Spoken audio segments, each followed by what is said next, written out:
Hello and welcome to Video Revealed. I'm Colin Smith. Let's have a look at Frame.io, review and approval from anywhere in the world on any device. And you get this as part of your Creative Cloud account.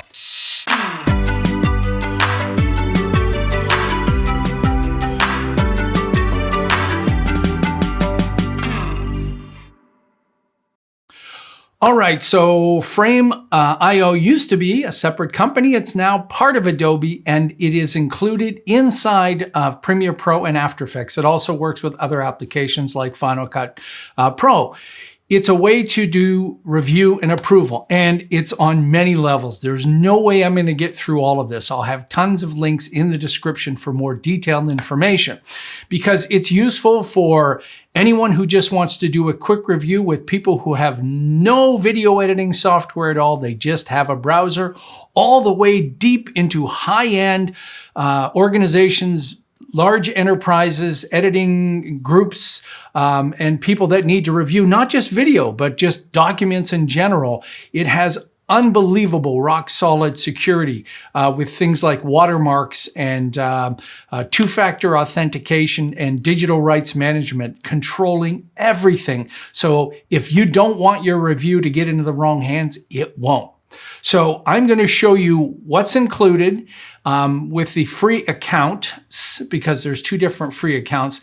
I'm going to show you a few reviews that are already in process, and then we'll do a live review. I have people waiting on Facebook for a link that I'm going to send them, and we're going to watch their comments come directly into Frame.io in Premiere Pro and on the web. Hopefully that works. Okay, so let's talk about what's included.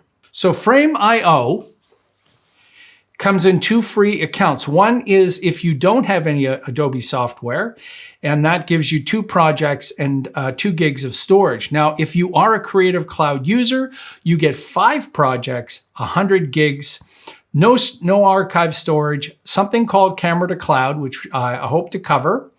And then you get comment and annotate, unlimited free shares, apps and integrations, version management, HD playback, and industry-leading security.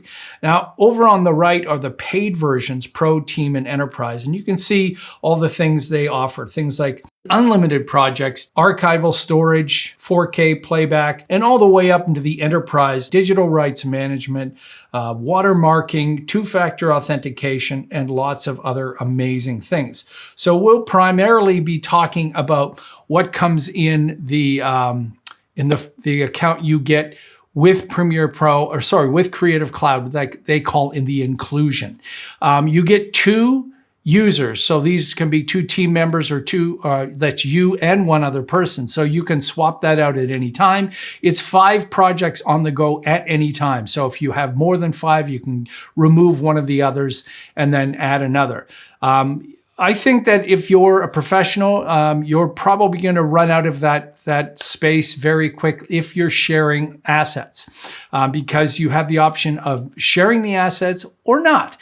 It depends on the workflow. And that's what I think is the most powerful part about Frame.io, is that there are no workflows. And you might think that, well, wait a minute, isn't that bad? No, it isn't, because there's a good chance you already have some level of workflow communication, either with your team members or outside people, and you don't want to now jump into a completely different forced workflow. So it's completely up to you on how you want to work inside Premiere Pro or inside the browser, or a bit of both. I'm going to show you a bit of both.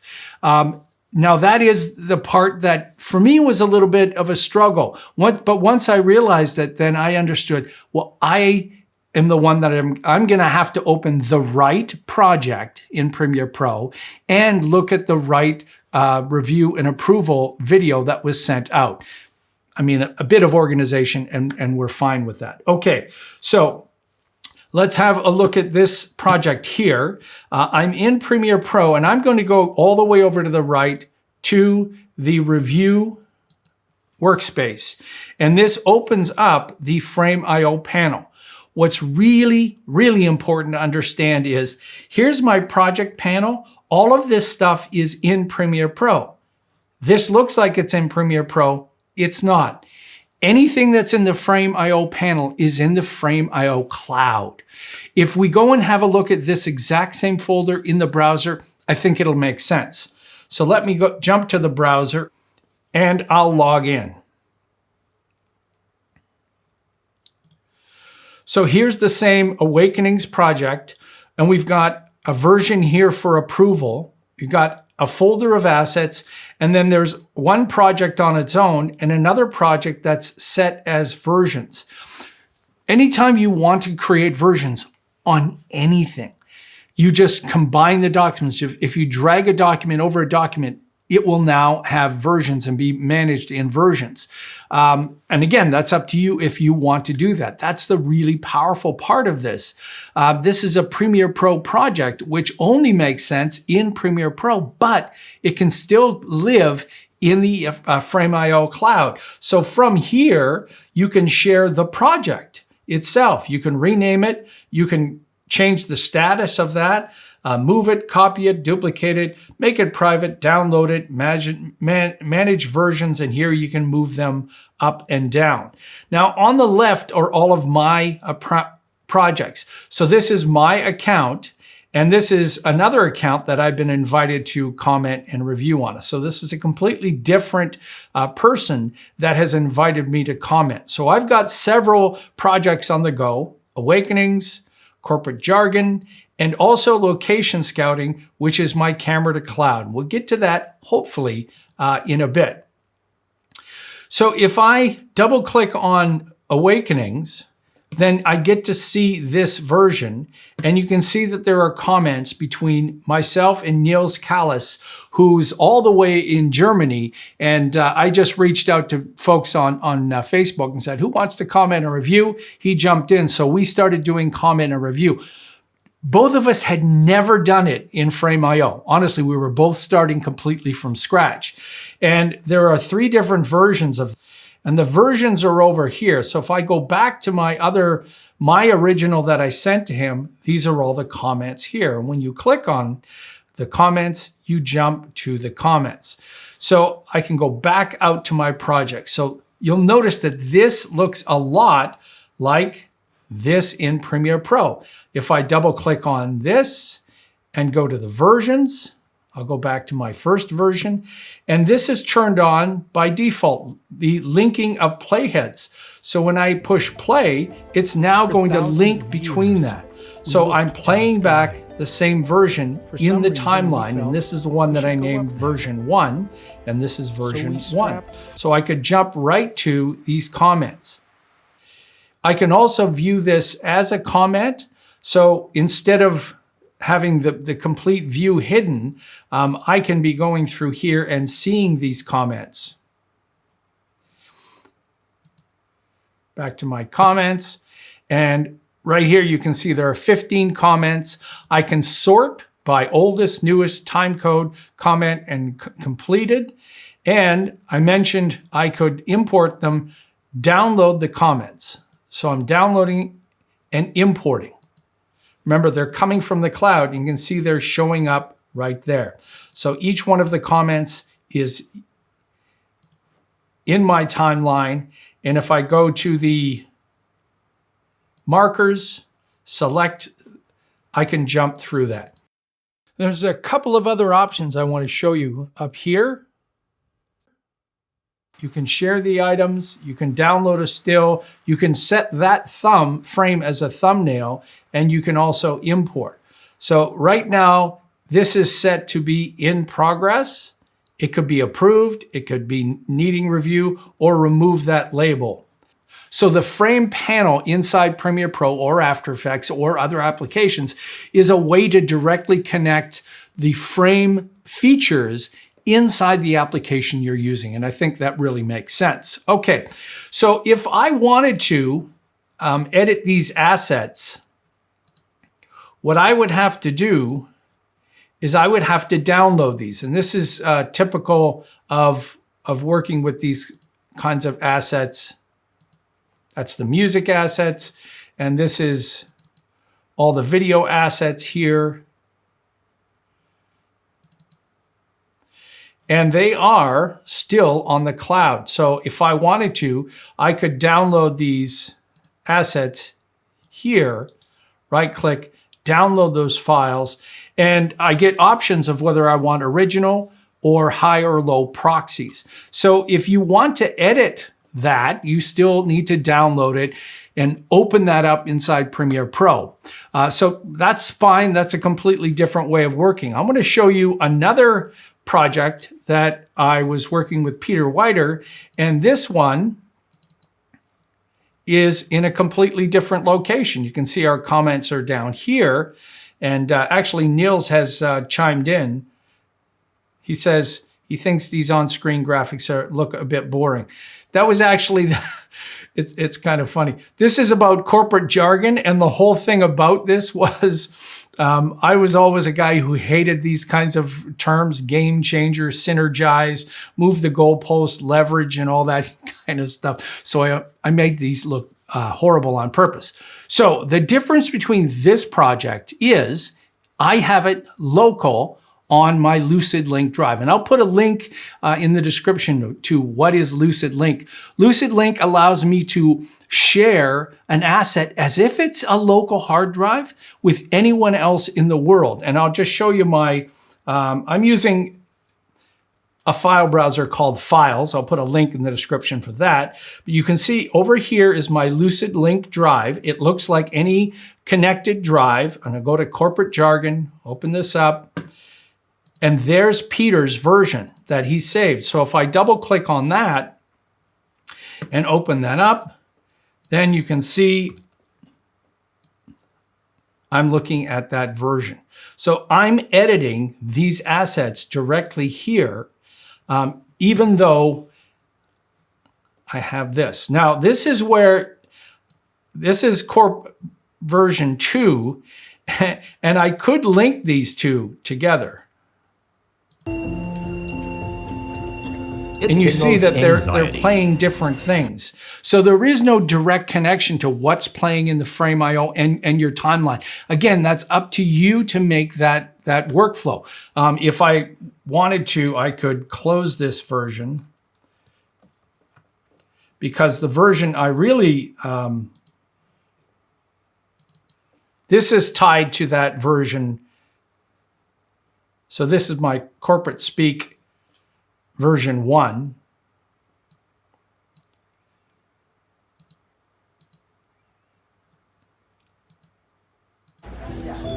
And now they're linked together. So it's the correct version. So now when I jump to these comments where he said he needed to bump up the audio here, and he also talked about not being able to hear her at the end, and that's what he was saying. So that's just a different way to work with LucidLink in combination with Frame.io for review and approval. Again, it's completely up to you. Now let's go back out, and I could create a new project right from here. So add a new project, but before I do that, I'm going to close all my projects. All right, so I'm going to open up this project to share, and this is a fake beer commercial that I made. Wow. So I'm going to get people to comment on this fake beer commercial I made. And to do that, I don't want to send it to any of these projects. So I'm going to create a new project. And you can do that either in the Frame.io panel in Premiere Pro or on the web. And I'll name this.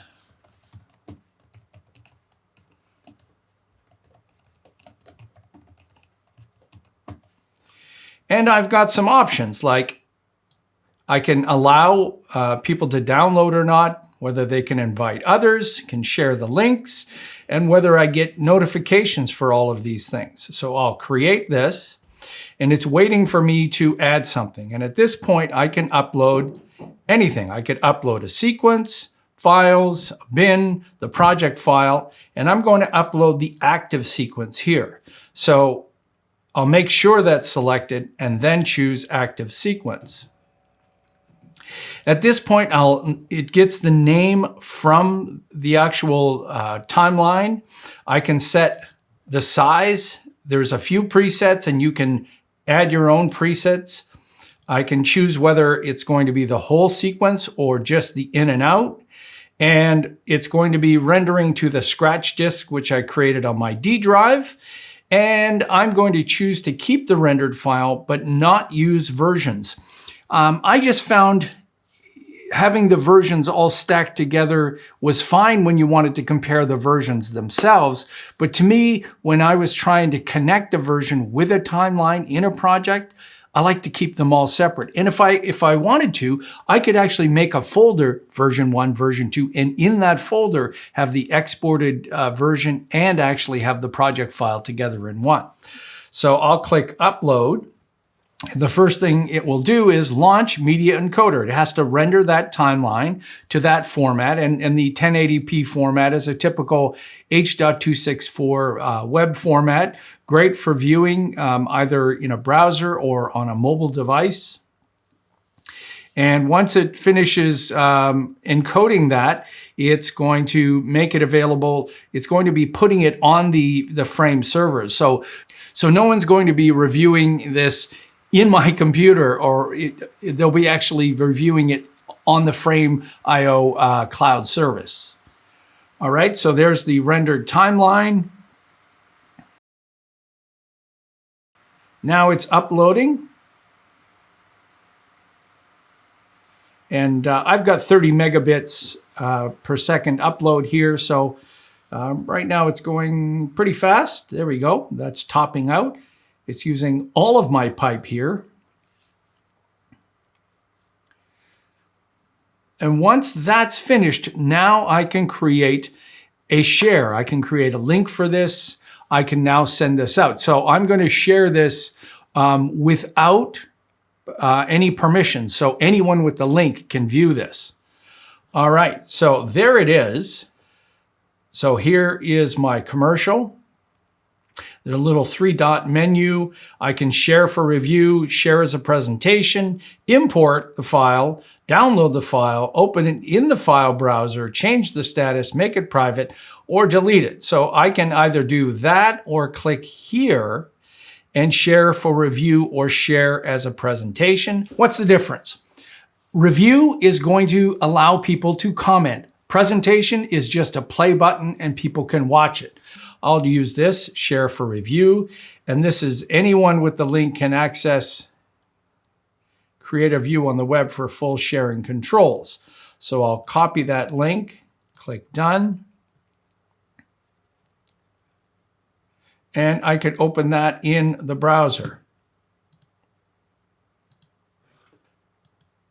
So here's the review link that I have right now, and over here, I'm going to go to the settings for that review link. And right now it's set to invite only. I'm going to change that to public. And the link is copied. There's other settings in here, again, whether I can download. The watermark here is only available for the enterprise version. So you won't get this with the included version. So I've copied that link. Now I'm going to go to Facebook.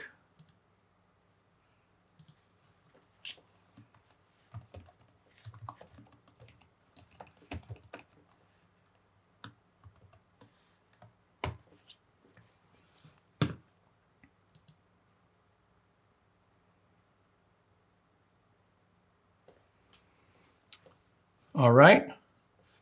So all they have to do is click on that link. I'm going to open up an anonymous page.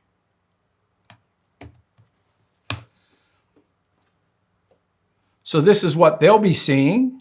They'll be seeing the same review, and they can jump to different points, and they can add a comment. And if you click and add a comment, is this shot too long? And if you grab the end, you can change the points here of where that comment is. Absolutely frame accurate. So I'm going to leave this comment.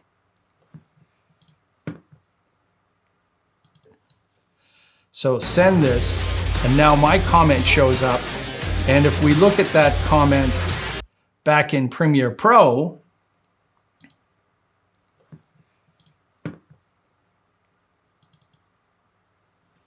there's my comment right there.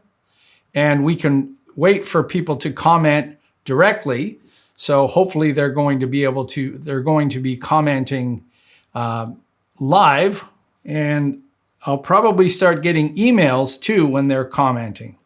So I don't know if anyone is on Facebook and whether they're going to comment, but I just thought I would throw that out there just so you could see that the comments arrive immediately after they hit the send button when they're commenting. Now, while we're waiting for people to comment, I want to show you another application, and that's the Frame.io transfer.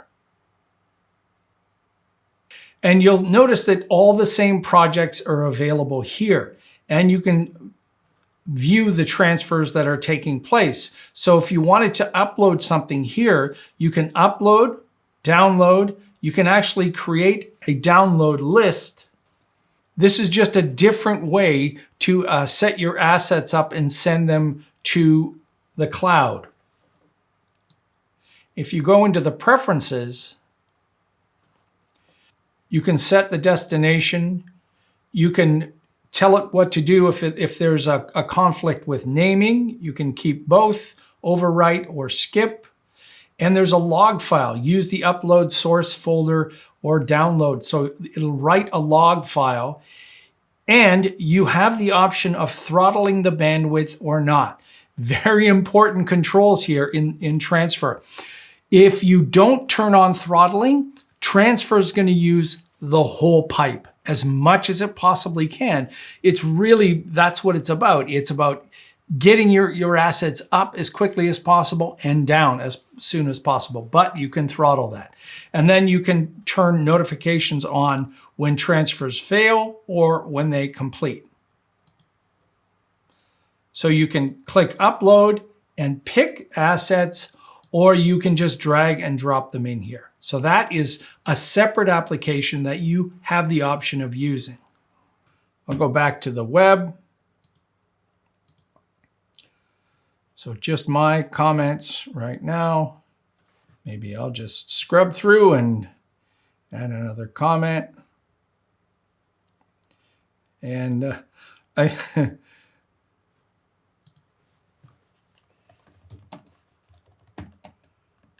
this looks a little odd, the way these two people half high five before they hug. I just found this was kind of odd. All right, so we're still waiting for anyone else to comment, and I could change the status, needs review. Now, the other thing I want to show is that, let's just go to a point where we need to mark this up.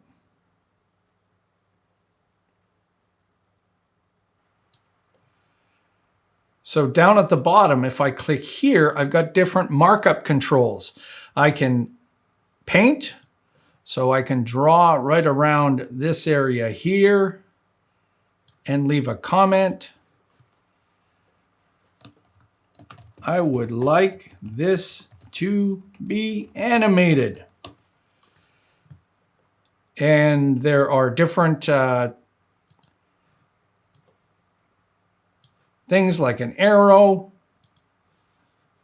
and an ellipse and a line. All right, still waiting for people to comment on this. Well, we got one. Stephen chimed in.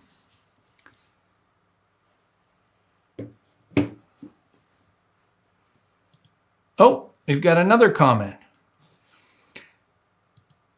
And he says, beer looks flat, needs to look more lively. And I'll reply, I agree, but how is that done? Visual effects. And if we go back to Premiere Pro, just like I showed before, we can jump to those spots completely. And we could sort by the newest, oldest, or by the commenter. You can go sort by newest. The sections with these people watching the game could be tightened up. Yes, I agree. I agree. Okay. And I could be clicking over here to mark it as complete. So Steven's comment, I could mark that complete. Another comment.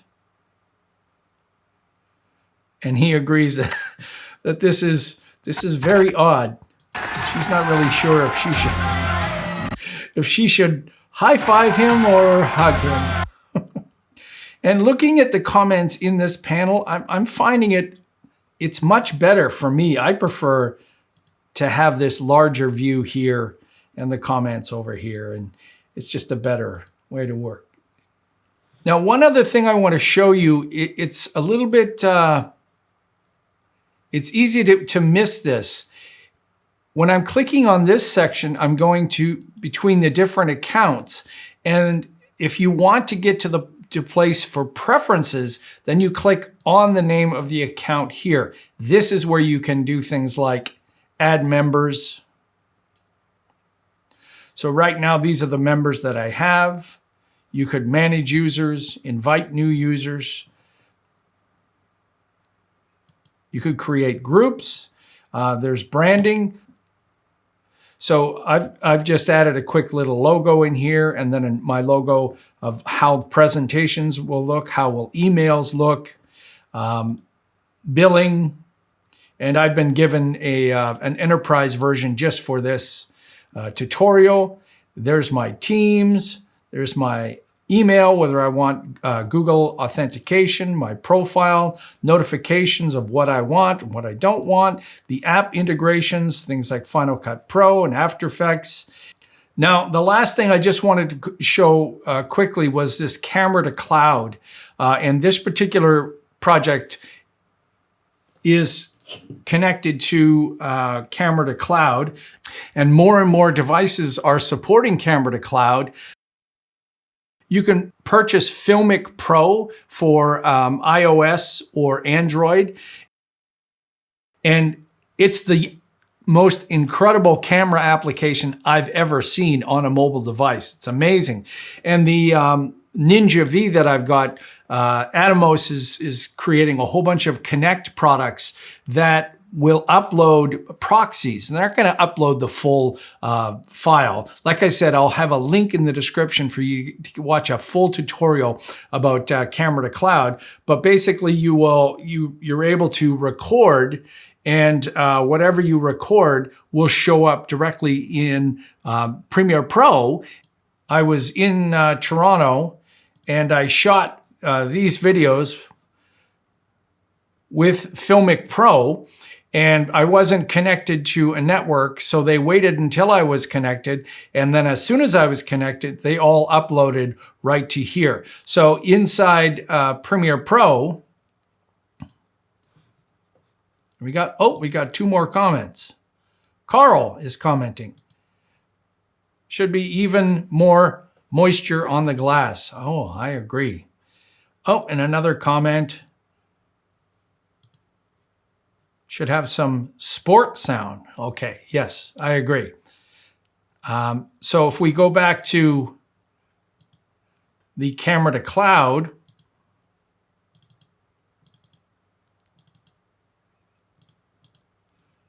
so I could select these and I could download them. And remember, these are not in Premiere Pro, they're still in the cloud, but I could download these proxies and drop them in the timeline and start cutting them up. It's all connected. So let's go back to our comments on the beer commercial. Oh, so need more focus on the product and less on the people. All right. And Oh, wow, Carl used the arrow and was pointing exactly to where he wanted.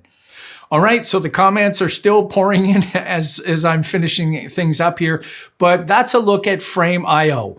Like I said, you can use it for something like this, wide open, very simple, unlimited reviewers, and all the way to very, very important enterprise clients with security, two-factor authentication, SOCs, and all these high-end security systems, watermarks, so someone can't even view a video without it being watermarked. You can prevent people from downloading. There's so much control with what you can do with users and groups. I mean, we could spend a lot of time. I don't think Frame.io is the kind of application you can just turn on and guess at what's doing. You need to have some training. Like I said, I've got links in the description. And if you're a larger team and a larger organization, then definitely the Frame folks want to work with you, and they're great in helping you understand this. This is really powerful beyond just video. It is really incredible. I'm amazed. I'm learning something all the time.